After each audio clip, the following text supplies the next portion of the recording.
هحكي لكم قصة كده. أمي الدكتورة أميمة عبد الجواد رعاها الله وسدد خطاها باليمن والبركات حكتها لي كتير قبل كده. بتقول مرة واحد زميلهم معرفة مهندس دخل في خناقة مع بواب، مع كامل احترامنا للبوابين وللمهندسين. المهم إن البواب ده شتم المهندس وقال له لفظ بذيء قوي ورزعه قلم على وشه. قام المهندس كمهندس قعد يزعق ويهلل ويتخانق وباين عمل محضر كمان للبواب ده، والعركة خلصت وكل واحد راح لحاله. بس المهم إن أمي وناس كتير غيرها محدش فيهم افتكر المهندس ده خد حقه ازاي ولا عمل ايه، بس كل الناس فضلت فاكرة كويس جدا القلم اللي علم على وش المهندس. ثبت لي القصة دي بقى في دماغك عشان هنحتاجها كمان شوية. احنا مش عايشين في مجتمع فاضل، وطول الوقت بنقابل ناس بدون مجاملة عايزة الحرب، والموضوع ده بيبقى مشكلة كبيرة خاصة لما ناس دي تبقى في روتين حياتك زي مديرك في الشغل مثلا أو زمايلك. ساتن روبرت بقى كاتب ظريف جدا وعايش لغاية دلوقتي، وليه فيديوهات على اليوتيوب بيتكلم فيها بطريقة ظريفة قوي عن كتابين عملهم بيناقش فيهم النوعية دي من الناس. واحد فيهم اسمه No Asshole Rule، والتاني اسمه The Asshole Survival Guide، يعني دليل النجاة من الحمقى. وعلشان الكتاب ده ملوش ترجمة بالعربي فأنا أبسطها لك.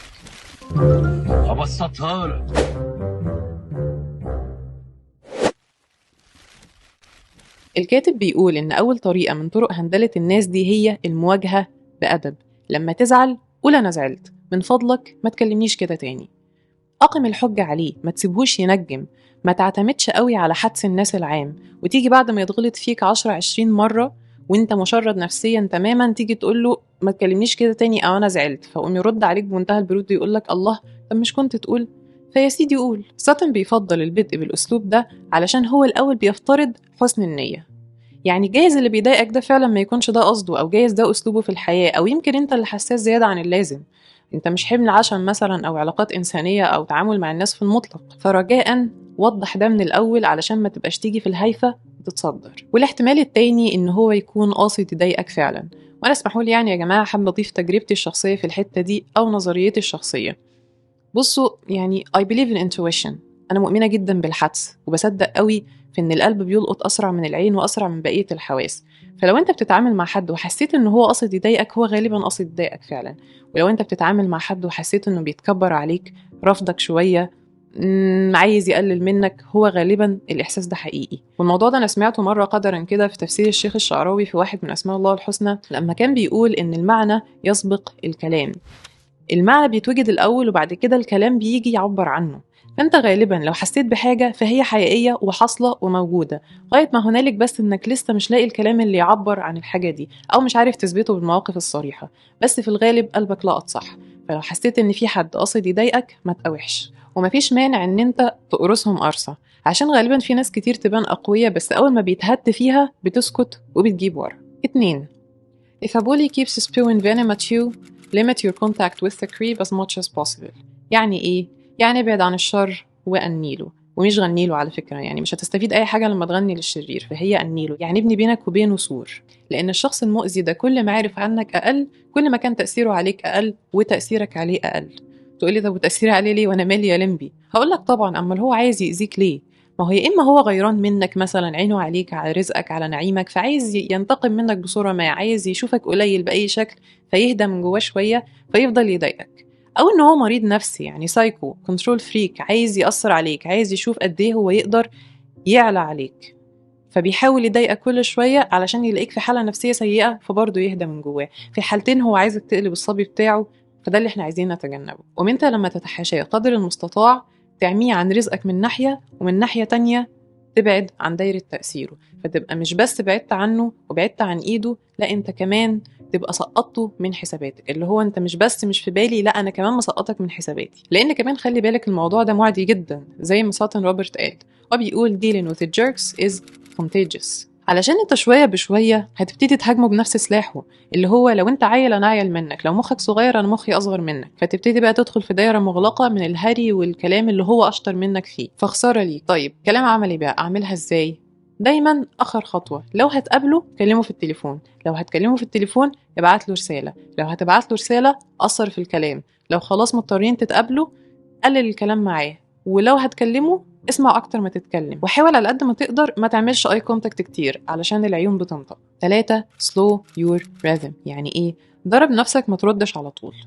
اصل افرض انت بني ادم محترم ملو هدومك ووقعت في واحد يعني خلينا نسميه اللي ما يعرفك يجهلك وقل منك، سوري يعني قدامك حل من اتنين، اما ان انت تنزل لمستواه وترد عليه بنفس طريقته فهو برضو اللي هيغلبك فيها، او ان انت تسلو يور ريذم وتهدى وما تردش، واعملها الاول بنية ان انت هتأخر بس الرد شوية علشان تقدر تمسك نفسك وهي في حموتها، وبعد ما تهدى قرر بقى إذا كنت عايز ترد ولا لأ، وغالبا هتشكر نفسك بعدين إنك ما ردتش. رابعا find ways to enjoy small wins over the hassle. يعني إيه؟ يعني اكسب جولات واستمتع بانتصارك فيها، مش ضروري تبص كل شوية على المعركة ككل، علشان محاولاتك في التخلص من الشخص المؤذي ده ممكن أحيانا تفشل وممكن تتقابله غصب عنك، فجهز لي بقى علشان تفايت باك، جهز ردود قصيرة شيك تهزمه فيها بالطريقة، ولو لزم الأمر ما تكترش في الكلام، اكسب موقف بموقف، ولو خسرت في موقف مش مشكلة خلي روحك رياضية واجهز علشان الموقف اللي بعده هتحتاج تجهز له فيه برضه. حاجة زي كده ممكن برضه تنبه الإنسان اللي بيأذيك ده إن أنت بشوكك، إن أنت كمان يتخاف منك، عظمك ناشف، فممكن تدريجيا يصرف نظر عنك ويسيبك في حالك، وبكده برضه نبقى كسبنا. أصل بصوا يا جماعة تاني، إحنا مش عايشين في مجتمع فاضل، ضروري العفو يجي بعد المقدرة، أبدا أبدا مش قبل المقدرة، وإلا هيطمع الناس فيك. دايركتلي كده بيتفسر ضعف شخصية، يعني على رأي سيد درويش ما تحط راسك بين الروس لا تقولي لا خيار ولا فقوس، واللي مش عايز يجيب لنفسه الغلط ما يغلطش من الأول. وهو ده كان الشاهد من قصة البواب والمهندس، إنه احترم نفسك من الأول علشان محدش يغلط فيك. 5 بقى، وهو تكنيك مهم جدا اسمه practice indifference and emotional detachment. learn how not to let an asshole touch your soul. يعني إيه؟ يعني اتدرب على البرود بصراحة، يعني اتعلم فن اللامبالاة، الانفصال العاطفي، ما تسمحش لأفعال الناس اللي بتأذيك والكلامهم إن يلمس روحك بأي شكل. ودي نصيحة تبدو في ظاهرها صح، لكن لو حاولت تطبقها بنفس النص هتخسر وهتطبقها غلط، عشان هي بتحصل بالنون كيرينج، وابقى بخدعك لو قلتلك علشان ما تتأثرش بحاجة ما تهتمش بيها، لأن أنا كده وجهت مخك أكتر على التركيز فيها. فالحل إيه؟ إنك تشغل نفسك ببساطة، شيل ده وحط ده، اشغل نفسك بحاجة جديدة، بناس تانية، بشغلانة تشتغلها، بمسابقة تدخلها، بهواية تتعلمها، بكتب تقراها، بقنوات على اليوتيوب زي أبسطها لك، تعمل لايك وشير وسبسكرايب مثلا، حاجات زي كده، يعني حاجات مفيدة. شيل المضر وحط المفيد، يعني زي ما شيرين بتقول يا مهموم وشايل على كتفك حمول، القالك بدايل وانسى دول بدول، وعلى رأي اللي قال ما يصون الجمال إلا ولاد أصول. نيجي بقى لتكنيك الحماية عن طريق رقم 6، find a safety zone. يعني دايما خلي عندك مساحة آمنة، حتة مريحة كده ولا يوصلك فيها تأثير الشخص ده ولا حتى شبحه، يعني تقعد في مكان حتى ما تعرفش تسمع منه صوته. 7 keep an asshole diary. carefully document what the jerk does and when it happens. يعني من الآخر كده امسك عليه زلة، استديهات يا اخوانا. document كل حاجة حصلت بينك وبينه، حتى لو شايف ان هي مستفزة او مش مهمة. ما تقوليش مثلا انا بكرهه فانا همسح كل حاجة متعلقة بيه وحتى الشات اللي حصل بينا وقال لي فيه كلام ما عجبنيش، بالعكس شيله في الارشيف، معلش شيله في الارشيف عشان هيحتاجه بعدين، ده في خناقات في المحاكم يا جماعه بتقوم بالشات اللي انت مستهيفه ده. 8 ودي مش هتعرف تعملها الا في الشغل، use a human shield.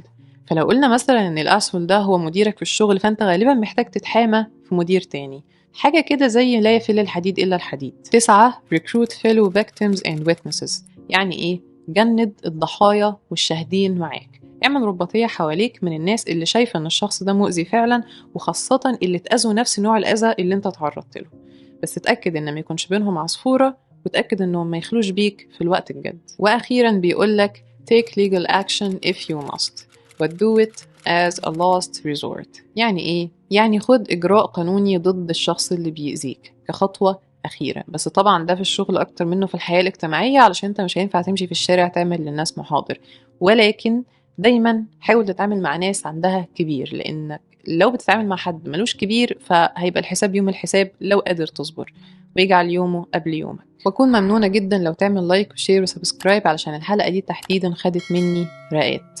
والسلام عليكم ورحمة الله وبركاته. أبسطها لك.